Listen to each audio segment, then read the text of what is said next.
Hey there, it's Nubtactics Azelia Rangris.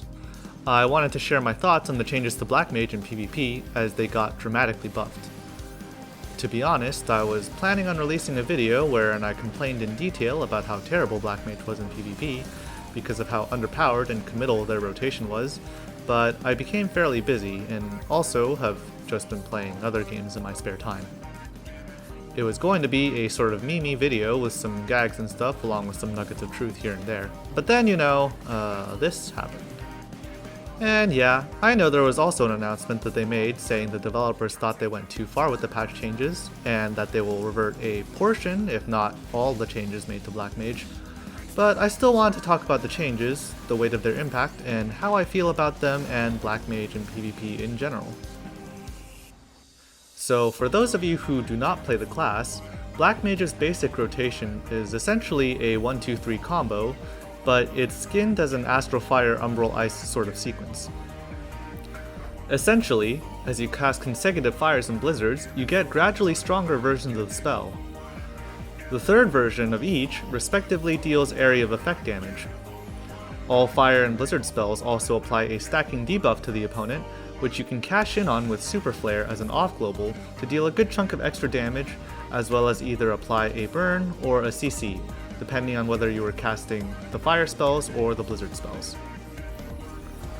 Perhaps the two biggest changes made to Black Mage with this PvP patch was that the cast time of the 2 and 3 piece combos were shortened a bit, and the third big AoE finisher got buffed so that their primary target now takes 12,000 damage, instead of all targets taking the same 8,000 damage. This change is, quite frankly, kind of insane. It gives them an intense burst threat every third GCD, which can be combined with Paradox and Super Flare for really high on-demand burst damage, while bumping up their sustained damage to be one of the highest in the game. This, along with the damage and shield buff to their burst spell, allows them to actually go toe-to-toe in 1v1 situations where they would otherwise just fall over and perish.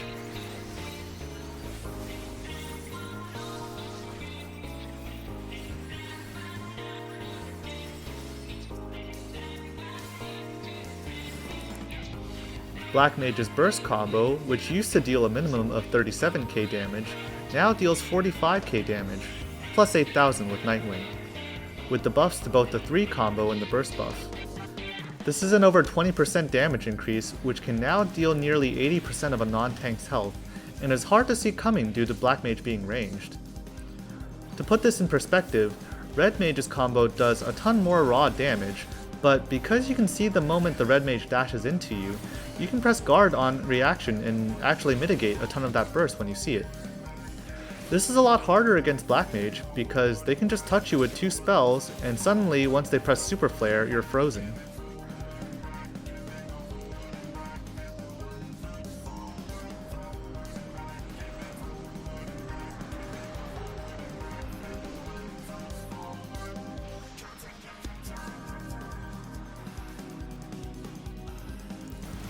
This change propagates to more than just their standard rotation though. Black Mage's Limit Break, Soul Resonance, turns their combo spell into their AoE burst finisher for either 6 spell casts or 30 seconds.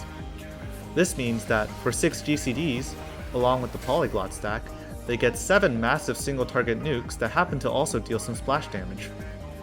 In other words, any buffs to Flare and Freeze's damage output is also a buff to Black Mage's Limit Break.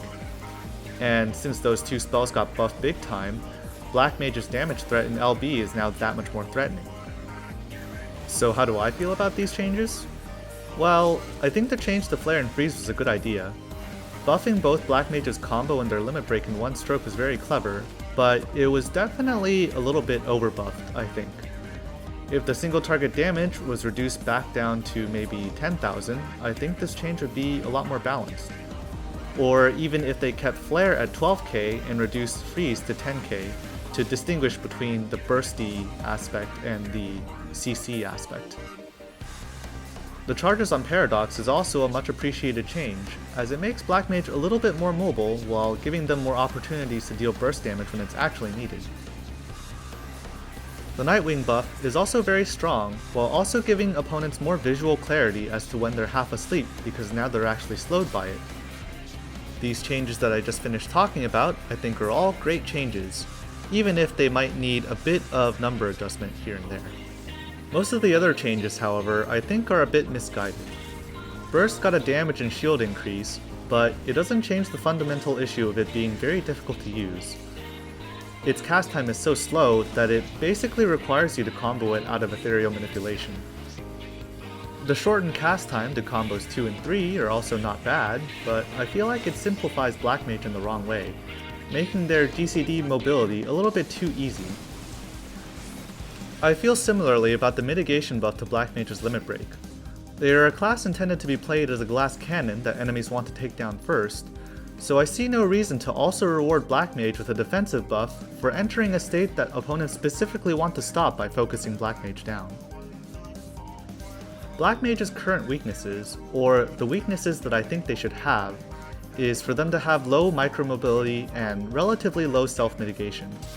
In Black Mage's previous iteration, they did have these weaknesses, but they were a little bit too crippling for not very much damage reward. Burst didn't shield for quite enough, and sometimes you would die before even getting it out. This is because it took a while to cast, regardless of whether you slow casted it or weaved it out of ethereal manipulation.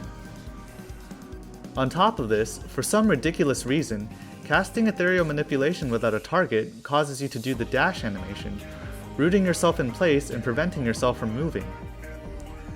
Casting Limit Break also completely prevents you from moving while having a huge animation lock.